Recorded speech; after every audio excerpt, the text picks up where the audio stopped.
Dice la palabra de Dios: he aquí tú tienes el sobrenombre de judío y te apoyas en la ley y te glorías en Dios y conoces su voluntad e instruido por la ley apruebas lo mejor y confías en que eres ciego, guía de los ciegos, luz de los que están en tinieblas, instructor de los indoctos, maestro de niños, que tienes en la ley la forma de la ciencia y de la verdad.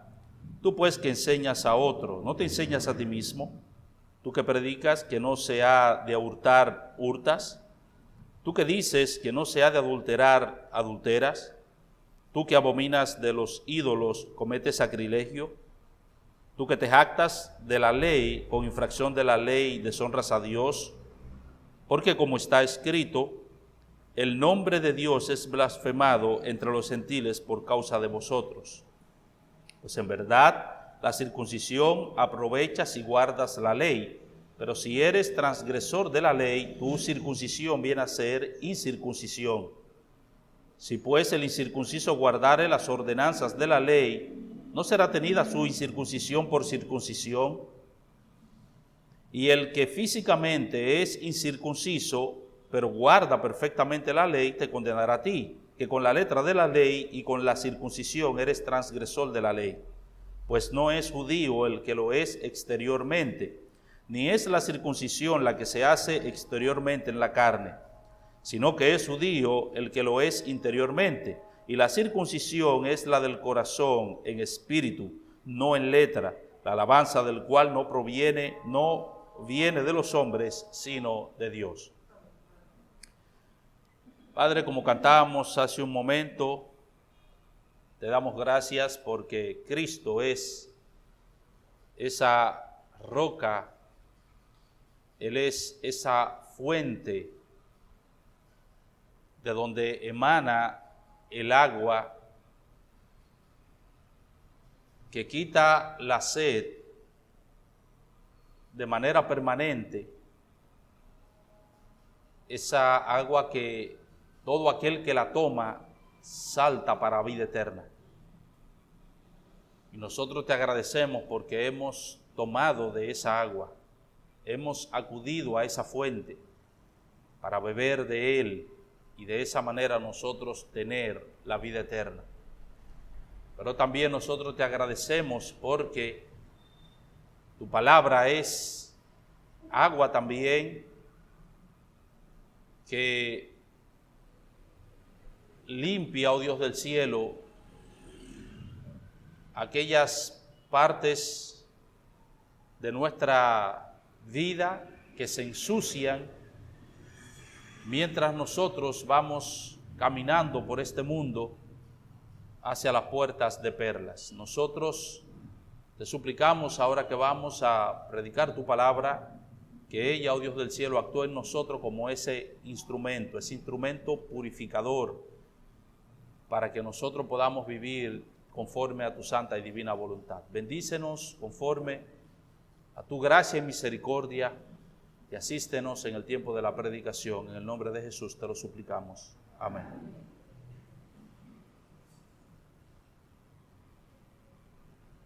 Cuando una persona presenta ciertos síntomas que están asociados con la enfermedad del COVID-19, esa persona inmediatamente es llevada o dirigida hacia un laboratorio para hacerle una prueba y determinar la ausencia o la presencia del virus en su cuerpo. Ahora, esa prueba que se le realiza a las personas, hay dos tipos de prueba que se les realiza a la persona. Una es la prueba PCR, la cual posee un alto grado de confiabilidad. Si arroja negativo, si arroja positivo, es una prueba muy confiable, es una prueba muy segura. Pero también existe lo que se denomina la prueba rápida. Esa prueba rápida no es tan confiable, de modo que puede arrojar como resultado en aquellos que se la hacen, puede arrojar como resultado un falso positivo o un falso negativo. Es decir, la persona teniendo la enfermedad, teniendo el virus, puede ser que salga negativo. Y puede ser que sin la persona tener el virus salga positivo. Así que esa prueba rápida no es confiable porque, repito, puede dar un falso positivo o un falso negativo. Ahora, ¿por qué yo traigo esto a colación? Bueno, porque eso es exactamente lo mismo que le sucedía al judío cuando él se evaluaba a la luz de la ley de Dios. No porque la ley de Dios fuere defectuosa, no porque la ley de Dios tenga algún defecto, tenga algún problema, como en el caso de las pruebas rápidas. En este caso, la prueba es la que tiene el problema. La ley no tenía problema. El problema era la evaluación, la manera como el judío se evaluaba a la luz de esa ley. Así que al evaluarse el judío a la luz de la ley, él, por lo regular, solía dar un falso positivo. ¿Y qué es un falso positivo? Bueno, que él se evaluaba a la luz de la ley de Dios y él concluía que su vida estaba en orden, que toda su vida estaba en regla, de acuerdo a la evaluación que él realizaba.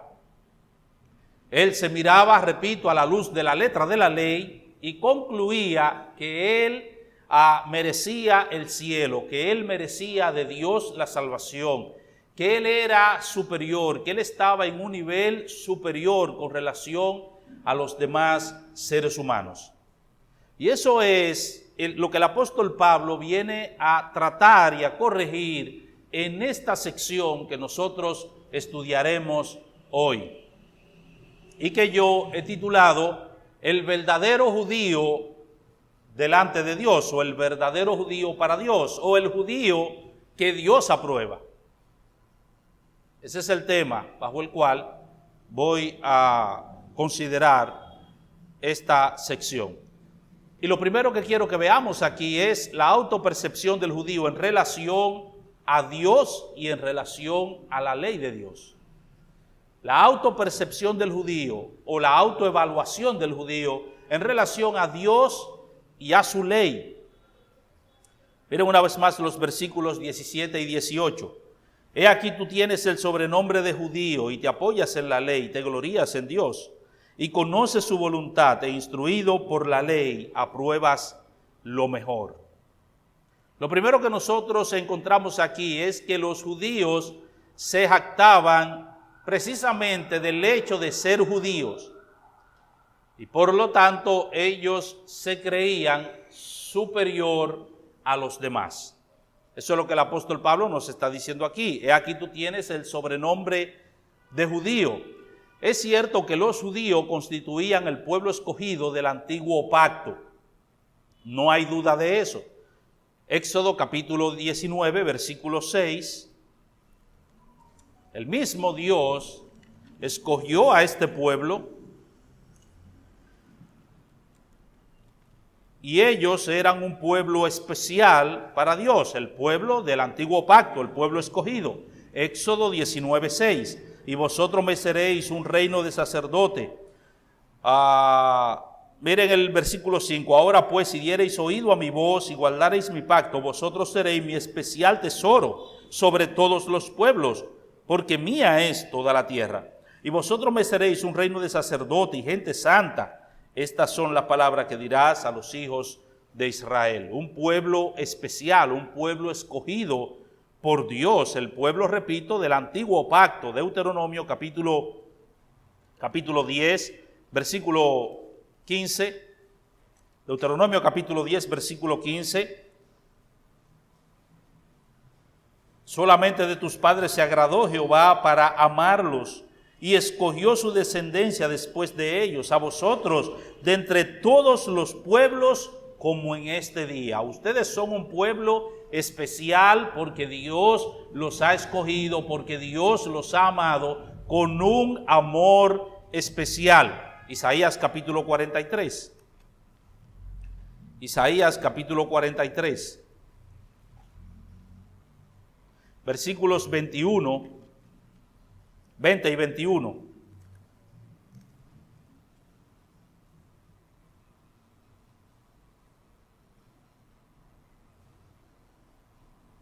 Las fieras del campo me honrarán, los chacales y los pollos del avestruz, porque daré aguas en el desierto, río en la soledad, para que beba mi pueblo, mi escogido. Este pueblo he creado para mí, mis alabanzas publicará. Y una y otra vez nosotros encontramos en todo el Antiguo Testamento que Dios se refiere al pueblo de Israel como el pueblo escogido de Él, el pueblo del antiguo pacto. Pero ese enorme privilegio concedido por Dios al pueblo de Israel, en vez de llevarlos a ellos a ser humildes, en vez de llevarlos a reconocer que ellos no fueron escogidos porque eran los mejores. De hecho, Dios se lo dice en el Antiguo Testamento y le dice: yo los escogí a ustedes no porque ustedes eran lo mejor, no. Por el contrario, dice Dios, yo los escogí a ustedes porque ustedes eran un pueblo insignificante, no porque eran lo mejor. Y es importante, mis hermanos, nosotros reconocer eso y entender eso, porque muchas veces nosotros tenemos una percepción errada, no solamente con relación al pueblo de Israel, personajes del Antiguo Testamento, sino también con relación a nosotros mismos. Yo no sé si a usted le ha pasado eso por la cabeza. A mí particularmente me ha pasado eso por la cabeza en innumerables ocasiones, de que me pasa por la mente, aunque es un pensamiento rápido, pero me pasa por la mente de que Dios me escogió porque yo era, en cierto modo, alguien especial, alguien singular. Yo no sé si a usted le ha pasado eso por la mente en algún momento. Si no le ha pasado, es una bendición, si no le ha pasado eso por la mente. Pero muchas veces nos pasa por la mente de que Dios nos escogió porque Él vio en nosotros algo especial, algo singular, algo muy distinto en los seres humanos, distinto a los seres humanos, a los demás seres humanos, y por eso nos escogió a nosotros. Bueno, eso era lo que pasaba con el pueblo de Israel, pero en realidad no fue así.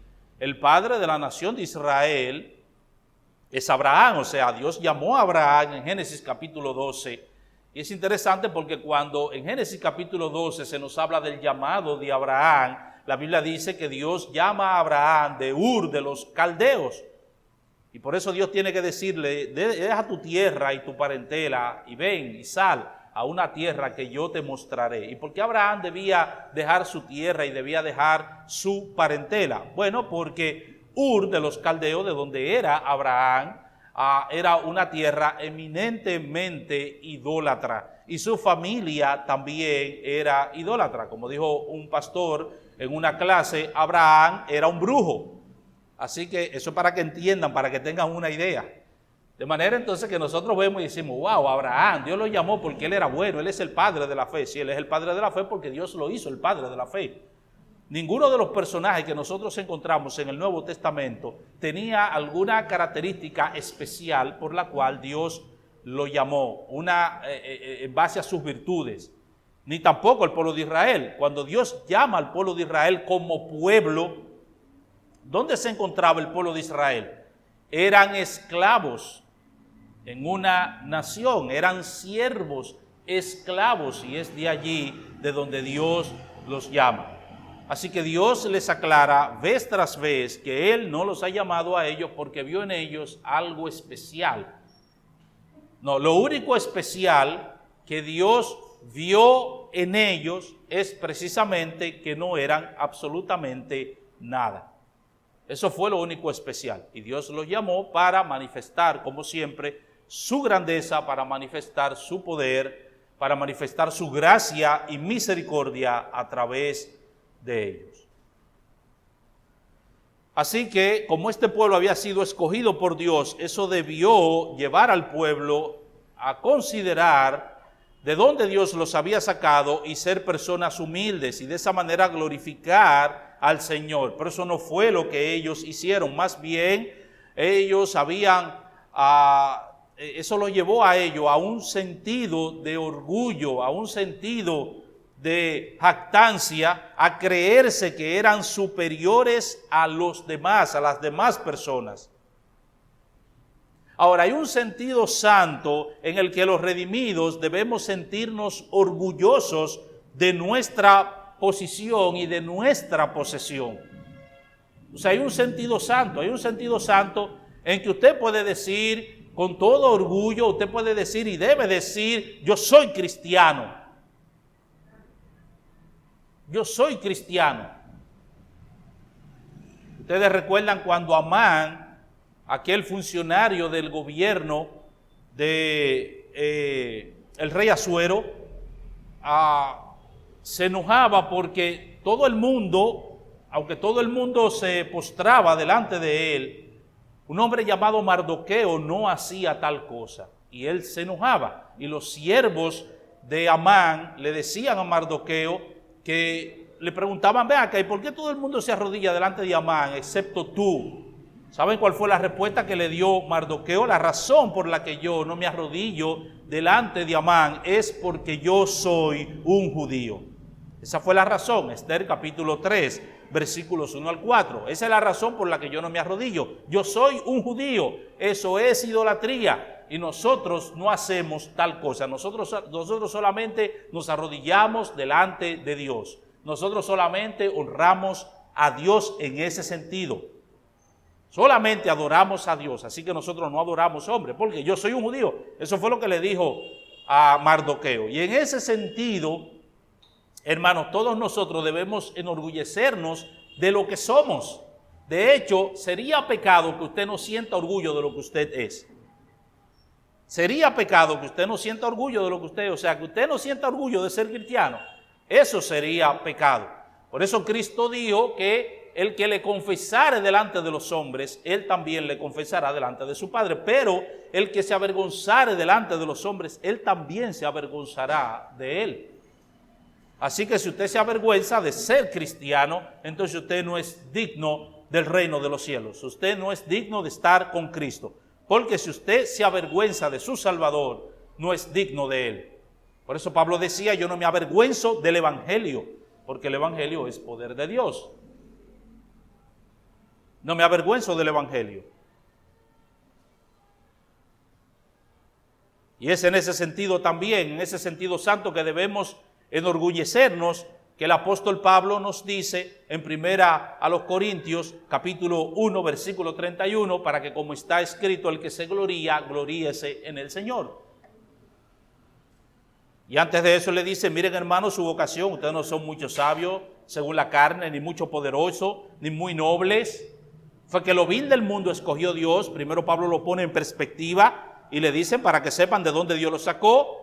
De tal manera que si se van a gloriar, no se gloríen en los hombres, no se gloríen en la carne. Y en este caso era que la gente estaba diciendo, yo soy de Pablo, yo soy de Apolos, yo soy de Cefa, de Pedro. Y se enorgullecían de eso.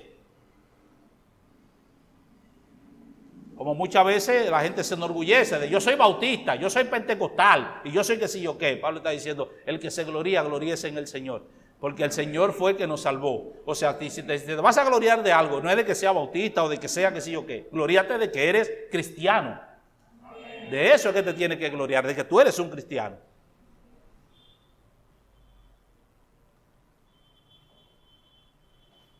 Así que los judíos, en primer lugar, se jactaban de ser judíos. Se jactaban de eso. De hecho, hermano, eso no es algo del pasado. Todavía es así. Y lo triste, lo lamentable, desde mi punto de vista, es que eso no es solamente una percepción del judío, es una percepción de muchos cristianos. Muchos cristianos creen que todavía que los judíos son la última Coca-Cola del desierto. No, eso es lo que Pablo está diciendo aquí. Tú tienes el sobrenombre de judío. Tú crees que por ser judío tú eres superior a los demás. Aunque obviamente son privilegios que Dios te ha dado. En segundo lugar, los judíos descansaban en la observancia de la ley mosaica como un medio de justificación, como un medio de salvación. Versículo 17. He aquí tú tienes el sobrenombre de judíos y te apoyas en la ley. Y te apoyas en la ley.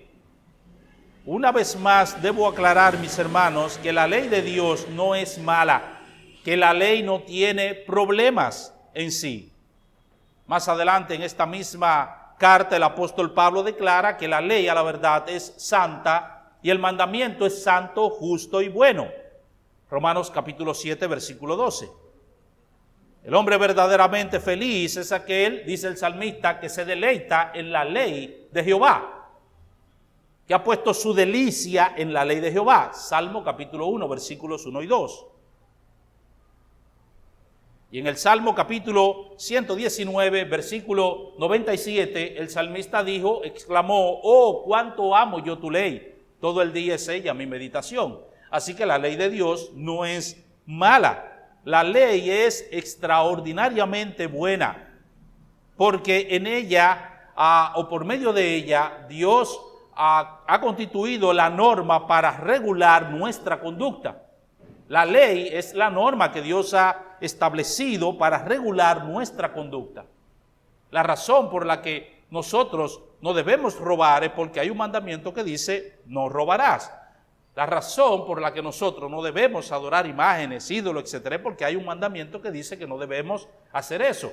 De manera que la ley es buena, la ley no es mala. Sin embargo, estos judíos a los que Pablo se dirige cometían dos errores en su observancia de la ley. En primer lugar, el primer error era que la mera posesión de la ley y su instrucción en la misma les daba un sentido de seguridad y superioridad. El hecho de tener la ley y el hecho de ser instruidos en la ley, ya por eso ellos pensaban que eran superiores a los demás. Eso es lo que Pablo está diciendo. Y aquí tú tienes el sobrenombre de judío y te apoyas o descansas en la ley. Ustedes recuerdan cuando aquel joven rico fue donde Cristo, obviamente era un judío, y le dijo, maestro, bueno, ¿qué bien haré para heredar la vida eterna? ¿Qué era lo que tenía en mente este hombre? ¿Qué era lo que tenía en mente? Que la salvación dependía de la observancia de la ley. Que su salvación dependía de la obediencia a la ley. Maestro, ¿qué bien haré para heredar la vida eterna? Y por eso Cristo le dice, bueno, pues tú quieres salvarte por la ley, aquí están los mandamientos. Y es interesante porque los mandamientos que Cristo le cita pertenecen a la segunda tabla de la ley. Yo no sé si ustedes han notado ese detalle, pero pertenecen a la segunda tabla de la ley. Usted lo puede buscar ahí en Mateo capítulo 19, versículo 16 en adelante. ¿Y cuál es la respuesta que le da a este joven? ¿Acaso reconoce su impotencia?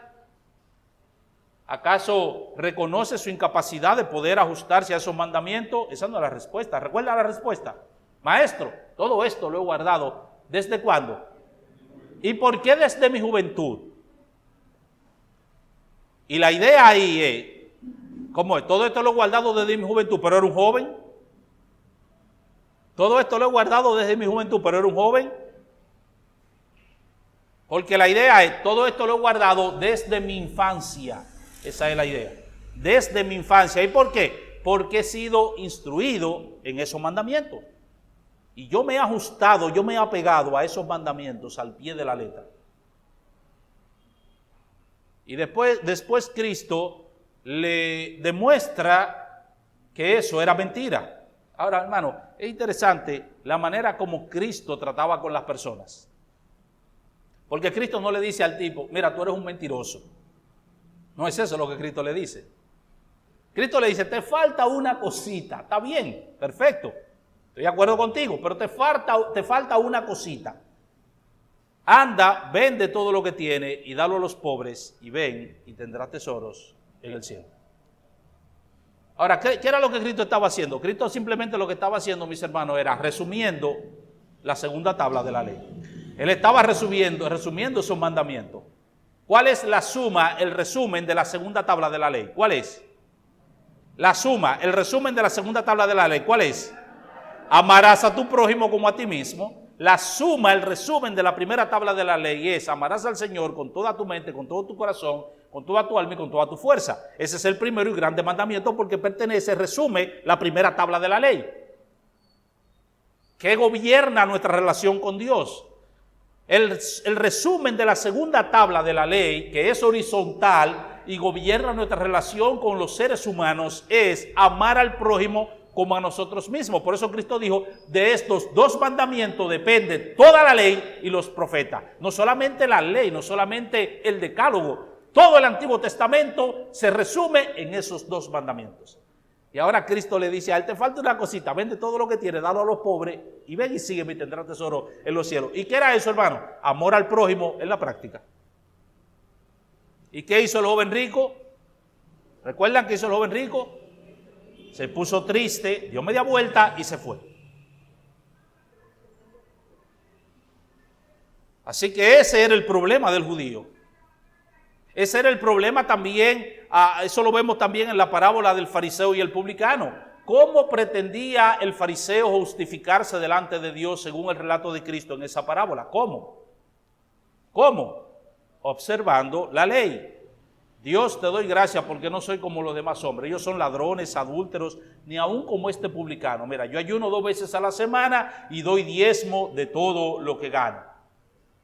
O sea, yo tengo que ir para el cielo derechito. No he cerrado bien los ojos, no he dejado bien de respirar, mi corazón no ha dejado bien de latir. Es más, el último latido de mi corazón tiene que ser allá, en el cielo. Eso es lo que él está diciendo. Pero ese, dice Cristo, no descendió a su casa justificado. ¿Y por qué? Porque él confiaba en sí mismo. Él descansaba en su observancia de la ley. Hay mucha gente que piensa que por el hecho de vivir una vida ajustada a las exigencias externas de la palabra de Dios, que por eso van al cielo. Por eso la gente te dice, no, es que yo no he matado, es que yo no he robado, es que yo no he hecho esto, yo no tengo de qué arrepentirme porque yo no he hecho nada de eso. Sí, eso es de acuerdo a la observancia de la letra de la ley. Eso es en tu observancia externa de la ley. Es verdad que tú no has matado a nadie físicamente. Es verdad que nunca te has metido a un banco para asaltarlo y robarte lo que hay en el banco. O nunca le has puesto un cuchillo o una pistola a alguien en la garganta para despojarlo de un teléfono celular. Es verdad que probablemente nunca haya hecho eso. Es muy probable que nunca haya hecho nada de eso.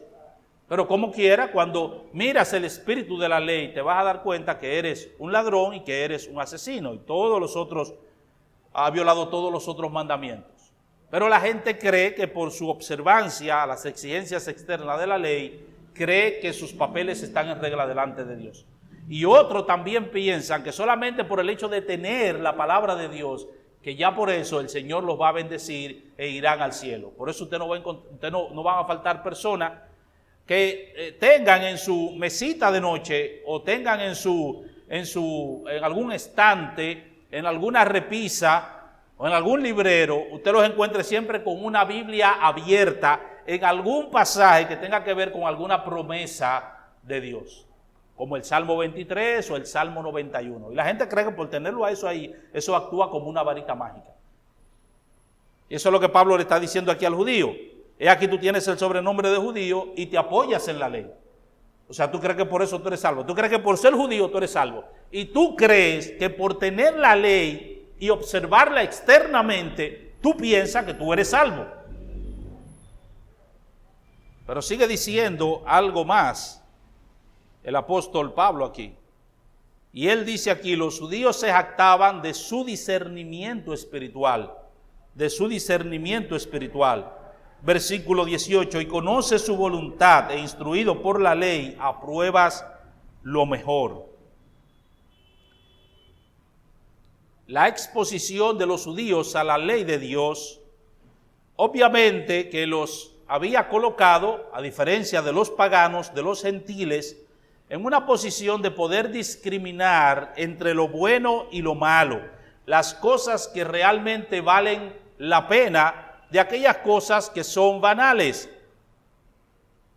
Ellos podían discriminar entre aquello que es excelente de aquello que es deplorable. Ellos tenían esa capacidad por su exposición, obviamente, a la ley de Dios. Un judío, desde una edad temprana, desde su infancia, era instruido en la palabra de Dios, era instruido en la ley de Dios. Y obviamente que usted nunca va a encontrar o por lo menos en esa época, usted nunca iba a encontrar, porque ya si nosotros encontramos ahora personas que son de ascendencia judía y están promoviendo cosas que usted dice, pero ¿y de dónde sacó esta persona eso? ¿Y cómo esta persona llegó ahí? Algunas personas, hay personas que son de ascendencia judía y están promoviendo la ideología de género, por ejemplo. Pero usted nunca iba a encontrar un judío haciendo eso.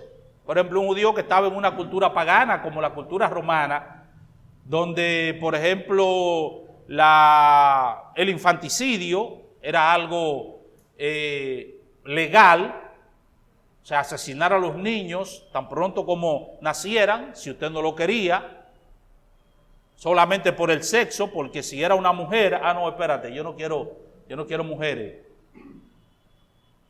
Una cultura eminentemente machista, la cultura romana, donde asesinaban a un niño solamente porque era femenino, o sea, solamente porque era niña, la asesinaban, en la mayoría de los casos, pero también usted podía asesinar a un niño simplemente porque usted no lo quisiera, porque fuera un embarazo no deseado, porque el niño tuviera algún problema de salud, alguna mala formación, por cualquier razón. Usted lo podía asesinar. Ahora, eso no era parte de la cultura judía. La cultura judía rechazaba eso, rechazaba el asesinato. Y eso es lo que ellos le están diciendo, eso es lo que Pablo está diciendo. Es verdad que la ley te ha dado cierta capacidad para discriminar, cierta capacidad para diferenciar entre lo que es bueno y lo que es malo, lo que es excelente, lo que es deplorable. Es cierto eso.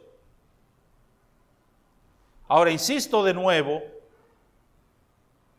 en que no hay nada de malo en el discernimiento que nos provee la palabra de Dios, sino en cómo nosotros vamos a aplicar, en cómo nosotros vemos y aplicamos ese discernimiento que Dios nos da por medio de su palabra. Y cómo veían y aplicaban los judíos ese discernimiento espiritual que ellos habían obtenido por medio de la palabra de Dios. Eso nos lleva de la mano a nuestro segundo punto, la autopercepción del judío en relación con los gentiles. Ya vimos su percepción o su valoración con relación a Dios y su ley.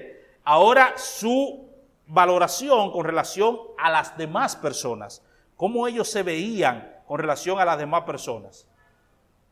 Versículo 19. Y confías en que eres guía de los ciegos, luz de los que están en tinieblas. Pablo usa aquí dos metáforas para describir esta percepción comparativa del judío. En primer lugar, el judío se consideraba una persona con vista que guiaba a los ciegos. Guía de ciegos, dice él, y confías en que eres guía de los ciegos. Las personas que por naturaleza o por alguna razón, carecían de la visión física, necesitaban de un guía, de alguien que los guiara. En Mateo capítulo 12, versículo 22, se nos habla de un ciego que Cristo sanó, pero que fue conducido a Cristo por otra persona, porque era ciego. Tenía que ser conducida, tenía que ser guiada por otra persona. Recuerden, mis hermanos, que no teníamos, en esa época, la ciencia no estaba avanzada como en nuestra época, y usted ve ciegos que andan en la calle, que si usted no le ve el bastón y la cosa, usted no cree que son ciegos. Andan solos en la calle y toman transporte y todo eso, toman un vehículo y caminan con unos... Yo me sorprendo cuando los veo. Pero no era así en el caso, por ejemplo, en el pueblo de Israel, un ciego tenía que ser guiado por otra persona, por otro ciego. Cerca de casa hay un señor que es ciego y entonces parece que lo mandan a caminar, es un señor mayor ya y parece que lo mandan a caminar o le dicen que debe caminar y entonces lo que hace es que da vuelta a la manzana caminando, haciendo ejercicio, ejercitándose. Ahora, a él no lo mandan solo, ni él va con un bastón. A él lo mandan con otra persona. El problema es que la persona que lo guía tiene problemas de la cabeza. Es una persona que tiene cierto problema de la cabeza. Y a veces pasan por casa y el tipo lo lleva a 1000 porque tiene problemas. Él lo que hace es que el ciego le pone la mano en el hombro y el tipo lo va guiando, pero como el otro tiene problemas de la cabeza, ya usted sabe. O sea, es un demente y un ciego. Y entonces el ciego le va diciendo, ellos pasen, el ciego le dice, pero vete al paso, porque él lo lleva, digo, hey, aguántate que lo va a matar. Tiene que ir despacito. Pero él lo lleva a la carrera. Parece que le dice, mira, ve y dale 2 vueltas a la manzana, y él quiere salir de eso rápido. Así que necesitaba de un guía. Por eso en el Antiguo Testamento había una legislación de que ese guía tenía que ser un guía confiable. Y que si ese guía no era confiable, si le provocaba algún daño a ese ciego, había una maldición que la ley imponía sobre esa persona. Deuteronomio capítulo 27, versículo 18. O sea, el guía tenía que ser seguro, tenía que ser confiable. Ahora, en el Nuevo Testamento, nosotros encontramos esa práctica, repito, de personas que guiaban a ciegos físicos. Pero en el Nuevo Testamento, el Señor Jesucristo utiliza la ceguera física y la persona que guiaba a ese ciego físico, Él lo usa como un referente para hablar de la ceguera espiritual y para hablar de las personas que guían a los ciegos. En Juan capítulo 9, versículo 1, se nos habla de un ciego de nacimiento que Cristo sanó, ¿lo recuerdan? Era ciego de nacimiento. Ahora, al final del capítulo 9, cuando usted lee el pasaje, usted se da cuenta que Cristo hace una extrapolación, Cristo hace un cambio y deja de hablar de la ceguera física, que es el tema de todo el capítulo 9 del Evangelio de Juan. Todo el capítulo 9 gira en torno a ese milagro que Cristo realizó y los líderes religiosos investigando para ver si es verdad que el muchacho era ciego y si es verdad que el Señor Jesucristo lo había sanado. Recuerda, todo el capítulo 9 gira en torno a eso. Ahora, al final del capítulo, Cristo hace un cambio y utiliza la ceguera física y la guianza como un referente para hablar de la ceguera espiritual. En el versículo 39 dice Cristo, para juicio yo he venido a este mundo, para que los que no ven, vean, y los que vean sean cegados. Y entonces le preguntaron los líderes religiosos, ¿acaso somos nosotros también ciegos? Y Cristo le dice, si fueran ciegos no tendrían pecado, pero ahora porque dicen que ven en su pecado, ustedes van a morir.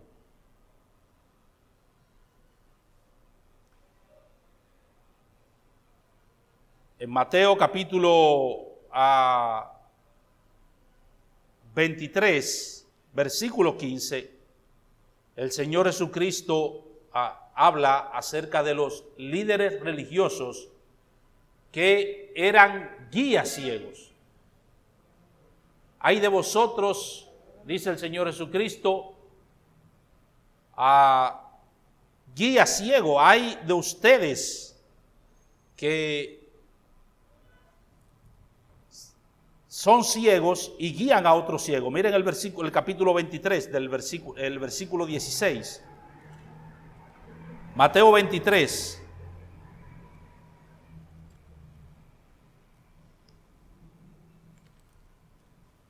Y antes en el capítulo 15, versículo 12, Mateo 15, 12. Entonces, acercándose a sus discípulos, le dijeron, ¿sabes que los fariseos se ofendieron cuando oyeron esta palabra? Pero respondiendo él, dijo, toda planta que no plantó mi Padre Celestial será desarraigada. Dejadlos, son que ciegos, guías de ciegos. Y si el ciego guiare al ciego, ambos terminarán ¿dónde? En el hoyo. Y ahora miren el capítulo 23, versículo 16. Capítulo 23, versículo 16. Hay de vosotros, guías ciegos, que decís, si alguno jura por el templo, no es nada, pero si alguno jura por el oro del templo, es deudor. Insensatos y ciegos, porque ¿cuál es mayor, el oro o el templo que santifica el oro? También decís, si alguno jura por el altar, no es nada, pero si alguno jura por la ofrenda que está sobre él, es deudor. Necios y ciegos, porque ¿cuál es mayor, la ofrenda o el altar que santifica la ofrenda? Son ciegos y están guiando a otros ciegos. Y si el ciego guía al otro ciego, ambos terminarán en el hoyo. No hay forma de que terminen en otro lugar. No hay forma de que terminen en otro lugar. Así que el Señor Jesucristo, estos judíos se creían guía de los ciegos. O sea, nosotros tenemos la luz, nosotros tenemos la visión, tenemos la visión espiritual y nosotros estamos para guiar a los que están ciegos. Los ciegos eran los ignorantes, esos eran los ciegos. Todos los ignorantes eran los ciegos. Pero en realidad estos guías eran confiables. Cristo dice que no. Cristo dice que ellos eran ciegos y como eran ciegos no eran confiables para guiar a otros. El judío, en segundo lugar, se consideraba una luz que iluminaba, y es la segunda metáfora que Pablo utiliza aquí, una luz que iluminaba a todos los que estaban en tinieblas. Y confías en que eres guías de los ciegos, guía de los ciegos, luz de los que están en tinieblas. El Antiguo Testamento completo es un libro eminentemente misionero, mis hermanos. Desde Génesis hasta Malaquías. En Génesis capítulo 22, versículo 18, encontramos nosotros que Dios habría de bendecir a toda la familia de la tierra. Todas las naciones debían ser benditas. Y Malaquías capítulo 1, versículo 11, cierra el Antiguo Testamento con esa promesa también de que Dios sería conocido entre todas las naciones. Malaquías capítulo 1, versículo 11.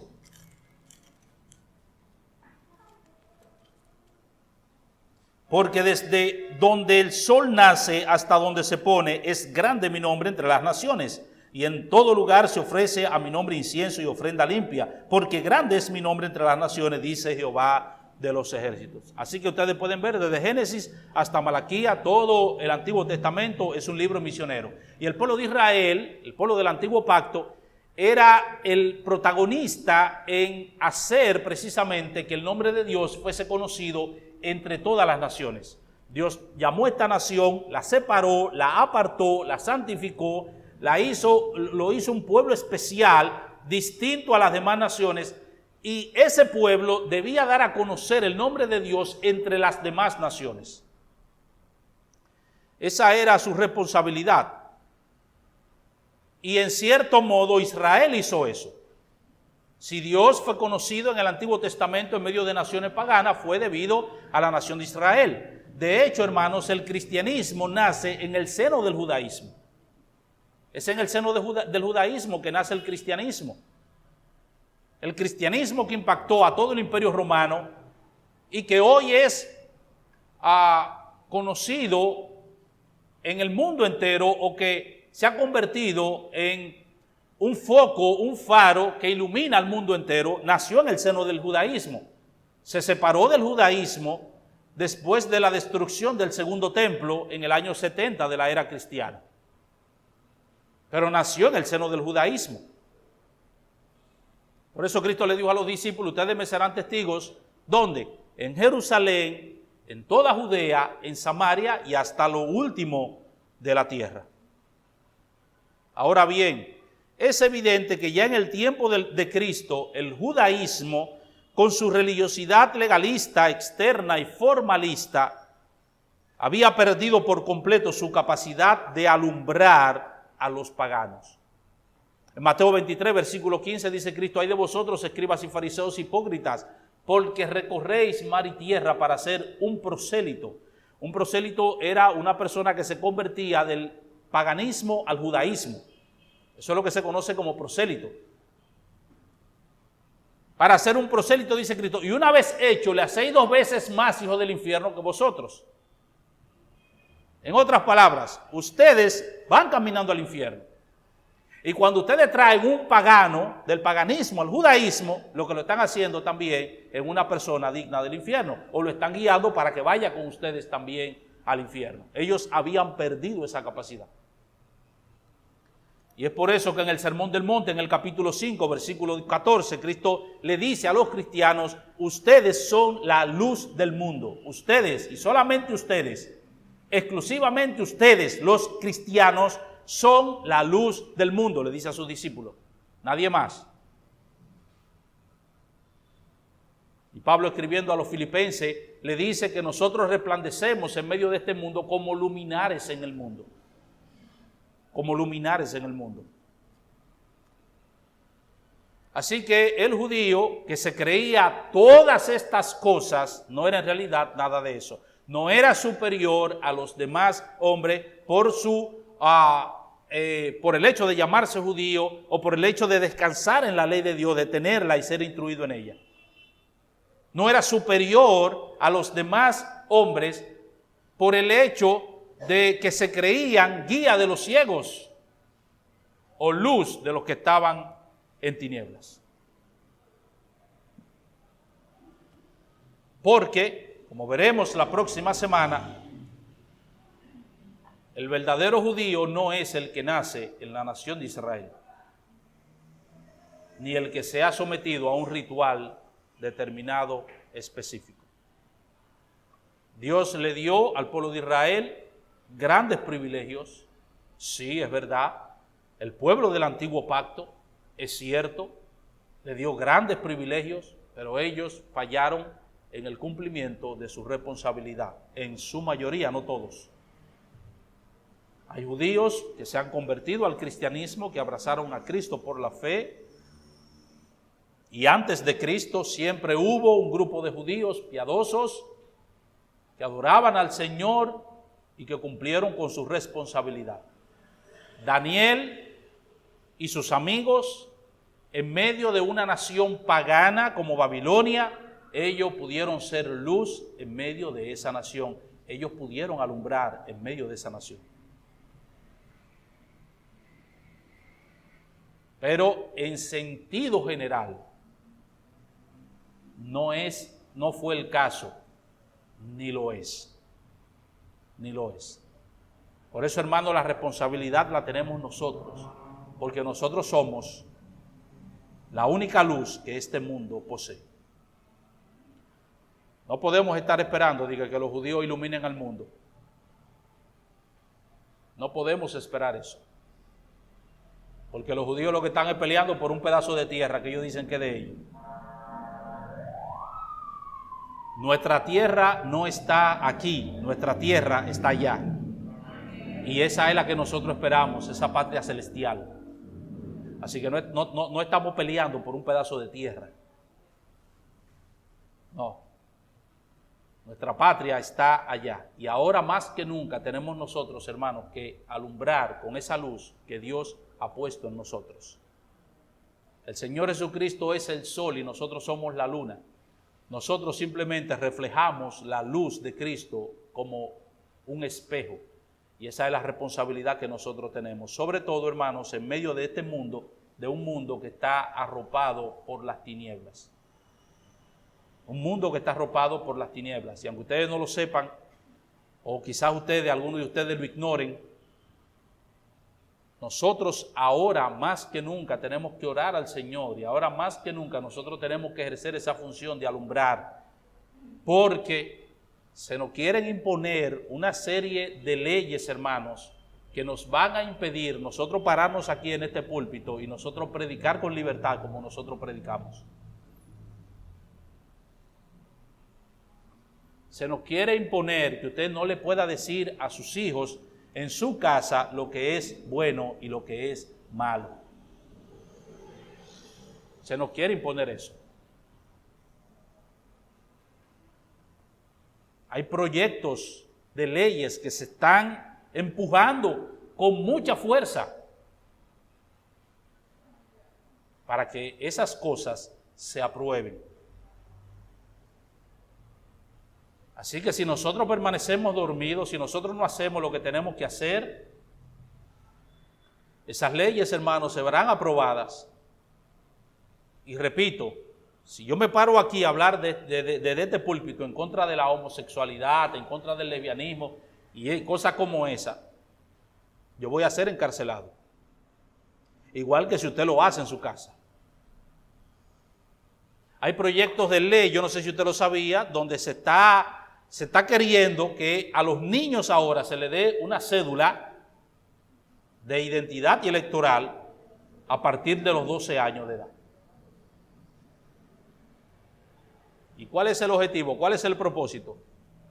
¿Cuál es el propósito? Que ya el hermano Andrés no le va a poder preguntar a Anderson, ¿dónde está tu cédula?